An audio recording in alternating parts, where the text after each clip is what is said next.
The West New York monthly Board of Education meeting was highlighted by the fact that the teachers of the district will not be receiving a raise for the second year in a row.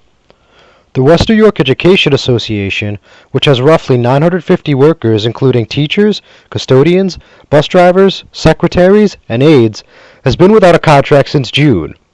Several teachers and residents spoke out against the issue, but none were as poignant as Zoya Correa, a 6th grade math teacher at School 3. Just every day, I'm losing more and more faith in this town, and I'm trying to hold on to it with all hands. All hands. I teach in this town, not because it's the only town I can teach in, because I believe I'm a great teacher.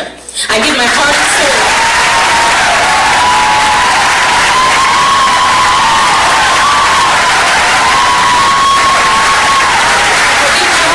To this town. I can teach in Paramus, I can teach in Ramsey, but they don't need me. They need me here in West York, where these kids need teachers that care. I go to bed and my husband's up to testify 2 o'clock, 3 o'clock in the morning, sometimes to wake up at 5 to do morning after school programs. Like, I just think it's not fair, and it breaks my heart, and I don't know the logistics, and I don't know the laws behind this. But as a teacher, as a town member, as a person that's trying to inspire the future West New York leaders who are in my classroom every day, I just think you need to give us a little bit more than what you're giving us. And I'm just truly heartbroken. And if I have to, I'll go to the state. I'll go to Washington. I'll go talk to Mr. Stevens.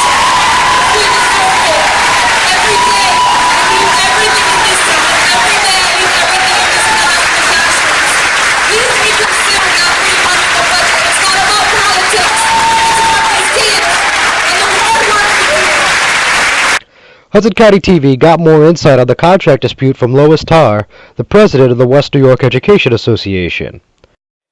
Negotiations in the past 4 contracts had been much more speedily done. We had a contract prior to the end of the school year when the contract expired.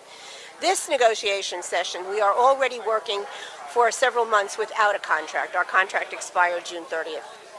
We are trying very hard to negotiate a contract with the board, and just this past week we actually walked out of a negotiation session because we were told that the board put 0 increase in the town's portion of the budget for education.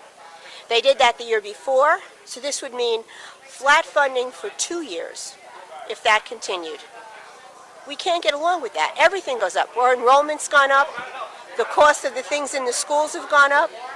Yet the board would rather not put any money into the school budget as an increase. That's our problem. Will negotiations continue? Of course negotiations will continue. But we need to have some respect from the board also. Sticking point, they haven't allocated anything to the budget.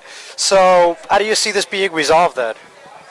Well, my plea tonight was to show respect for the students and the parents and the staff of the school district.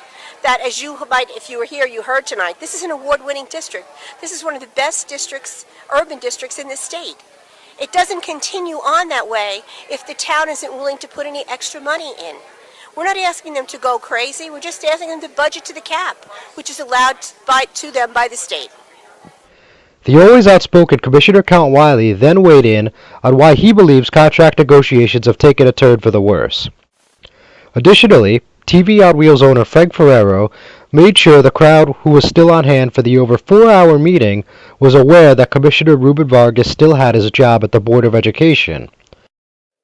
At the conclusion of the meeting, Hudson County TV was able to speak with Superintendent of Schools John Fauta. We're hoping that attrition will help us. There are retirements, and if we want to give that raise, we may have to look at cuts. But we're going to work within the district to try to solve this problem, to come up with extra money. You know, if we have attrition, that'll help us. So we're going to try to satisfy the needs of the union if we can. We have to look from within now. Retirement and layoffs would be the most logical solution then. I'm sure you can't say much, so I'm just going to ask one question. Somebody told me that one of the documents under review was the legitimacy of Mr. Vargas's high school diploma. I don't know if that's the case, but could you tell me if that is? Well, unfortunately, John, I can't comment on personnel issues at this time. I'm John Heides with Hudson County TV. For more information, log on to HudsonCountyTV.com.